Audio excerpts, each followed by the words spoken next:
language is so fluid and moving, and it's constantly changing. You know, the word Gardnerian, okay, Gardnerian Wiccan.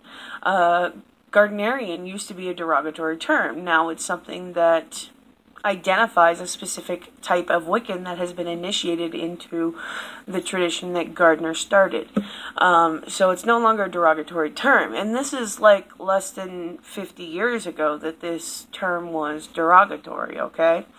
So it's funny how rapidly some things can change and evolve, okay?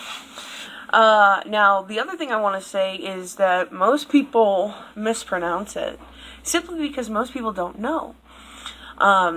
Take me for instance, okay? I'm a self-taught book witch. I admit to being a book witch.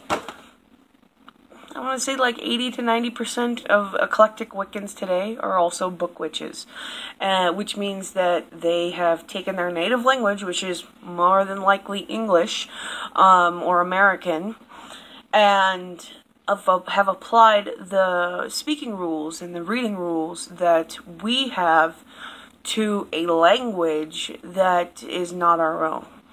So that's what everybody does. So when you read in the book Beltane, how are you supposed to know that that's Bealtana?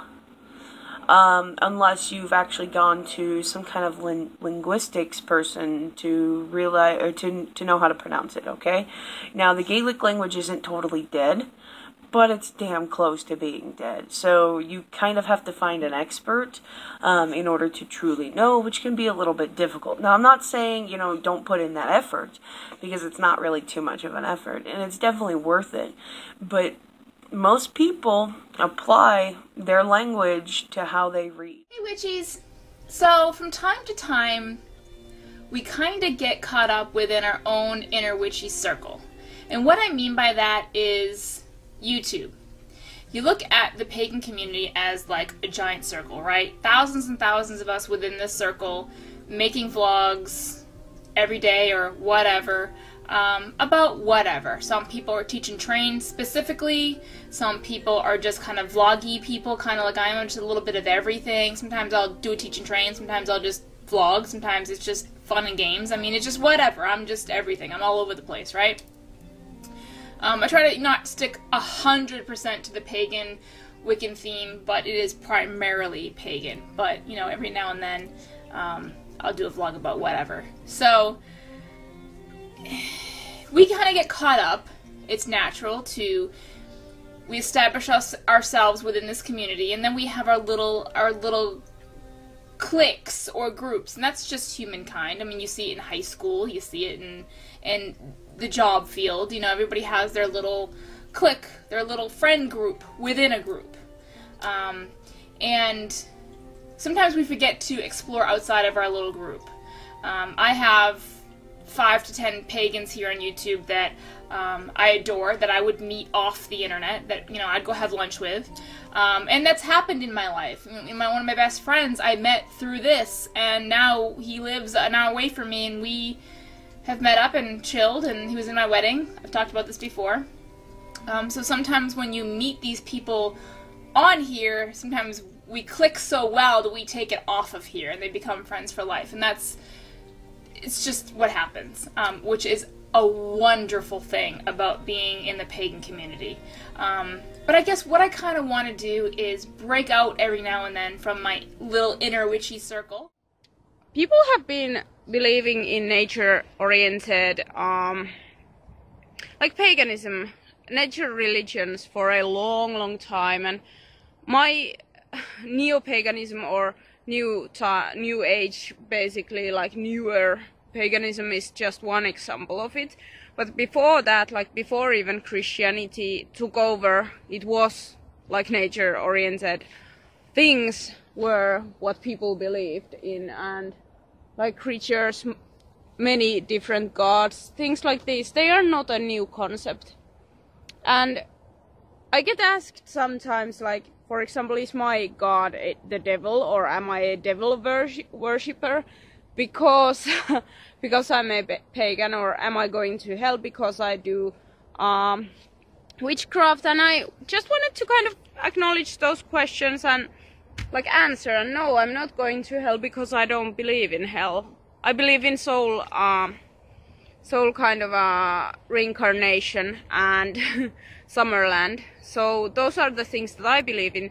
And I know that some of people pointed out that my God looks like like Satan or the devil in Christianity, and yes, he does. Cernunnos does, because he's the horned god, and he was alive way before Christianity and Satanism even became a thing, and he's not a bad god. he's a nature god.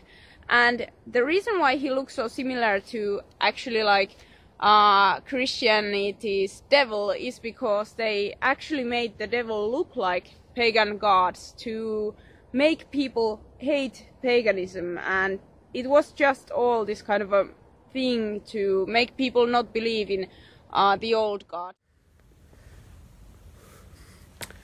Can you be a Celtic shaman? I don't know, can you? I guess you can be whatever you want to be. Call yourself whatever you want to call yourself. I can't stop you. Playing pretend is nice, isn't it?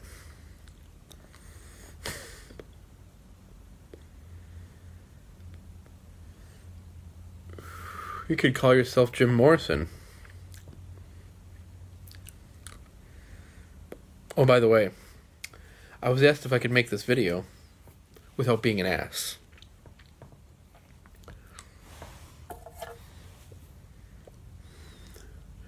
Would you ask a Shunniki to stop in the middle of a story?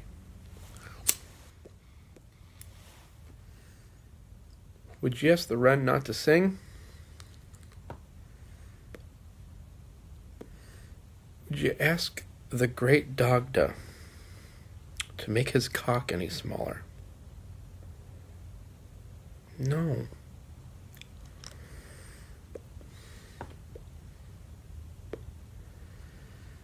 In case you haven't noticed, I'm an ass.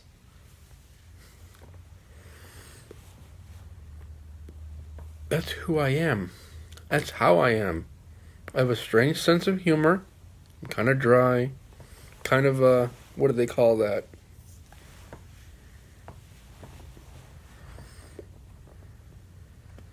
I don't even know what they call that. Anyway, a developed taste.